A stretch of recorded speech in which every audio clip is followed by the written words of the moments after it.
Hi, I'm Andrew with Baker's Gas, and we're here today to do a review on the Lincoln 3350 series Viking hood. So I know I've done a video on these in the past, and I've done a video on this particular hood in the past with the matte finish.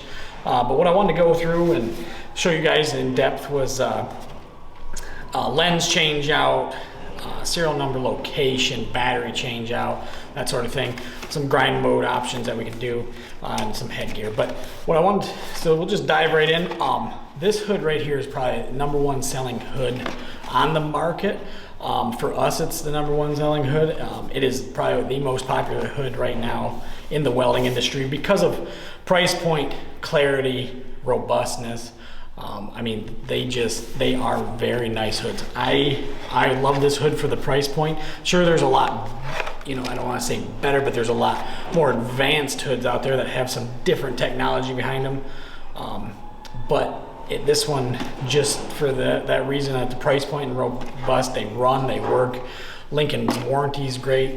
We can turn around a warranty in 2 days. I mean, it's unbelievable. So I'll show you guys right now, though. We'll dive in. So just to change out this headgear, their new style headgear, very comfortable. Haven't had a lot of problems with it. Very easy, soft, it fits well. I can't really say too much negative things about it. But just to pop this lens out to make it clear so we can see, you just pull this 2 switches out. This thing just pulls out. And then one trick to that, the grind mode button has a plug. So we just unplug it. So then we have our shell and our ADF here. We'll set that down. And then just to change out that lens, and we'll link all these parts below as well in this video, but you just pop that out, and then you got a gasket that just pulls out, and we'll link that gasket below with everything. But that's just how the lens change out goes. It's pretty simple. I mean, it's not hard to do at all. Some people struggle with the little tabs or getting it relocated back in there, but it's not bad at all. So just to show you guys, so there's the ADF while it's out. This plug controls the grind button. And then we got our delay time, sensitivity, and shade. So remember, this thing has an option on it that we can go shades 5 through 8. Up here's the slider toggle there, 5 through 8 or 9 through 13. And if you see on there, if we got it on 9 through 13, just the 9, 10, 11, 12, and 13 are going to be used. And if we slide it over to 5 or 8, 5, 6, 7, and 8 are the only ones that are going to be used. But you just adjust your knob to whatever one you want there, shade wise. Inner lens pops out, and I'll try my best to, but it just got 2 little clips right here. And actually, if you just get a fingernail right there, it'll pop right out. We'll leave it in there for right now, but it should just comes right out. This is your test mode to make sure it auto darkens. Pretty simple. You can kind of see it if it'll auto shade darken. So remember, the clarity on this is a 1111, so it's the best clarity rating that you can get.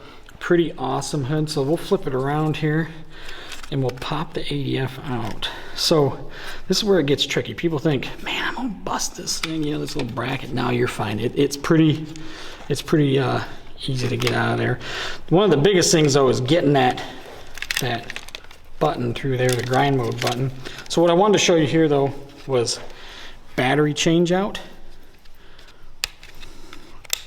Pop that, and then there's where your battery's at. So that just slides in and out. Close that back up. And then another thing too is your serial number. So right there, and you might be able to read it with that bracket on there, but that's the serial number.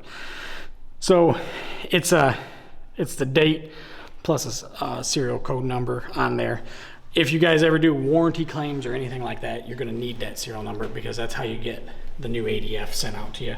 Pretty simple. Like I said, Lincoln Electric, they don't ask if that thing goes bad within the 3-year warranty. It's pretty easy to get everything changed out. They're very easy to go work with on that. But we'll get this thing slid back in here. Pretty simple though, how everything goes together on this thing.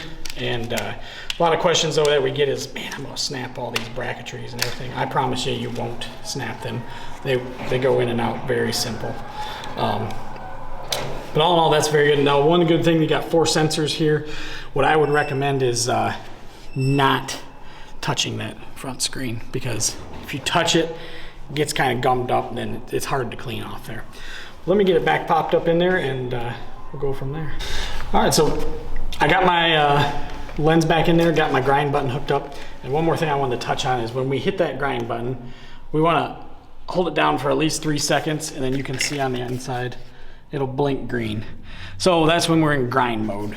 So good, you know, a lot of people say, well, I don't need grind mode, or I don't need that function, that sort of thing. Or that's just annoying, or I hit it all the time. You can just reach in there and unplug it, and then it's disabled, and you're good to go. But if you want, and you got to be careful because it is kind of a sensitive button, and we get a lot of people that say, oh man, I laid my hood down and it quit working. Well, no, you just hit the grind button and turn down grind mode on accident. It is a sensitive button, but it is flat, so I mean it's not too bad, and I don't get too many complaints about it. But all in all, that's about the biggest complaints. They hit that grind button, but really the hood, awesome hood for the price point, can't beat it. The clarity is great. I get a lot of feedback from people in the industry, and I'm telling you, there's a large majority of those people run Viking hoods, a large majority of them. I wouldn't even want to put a percentage on it because it is kind of scary how many people actually use these. They're used in a lot of training programs, schools, just because of the price point on those sort of things, and the reliability on them. They're robust. They're kind of hard. I mean, you can break them, but they are hard to break. I've seen some tattered up ones that still run. I personally like this hood, but like I said, it's #1 selling hood. If you got any questions, comments, leave them down below. We'll do our best to answer them. Thanks again for watching, and stay tuned for more.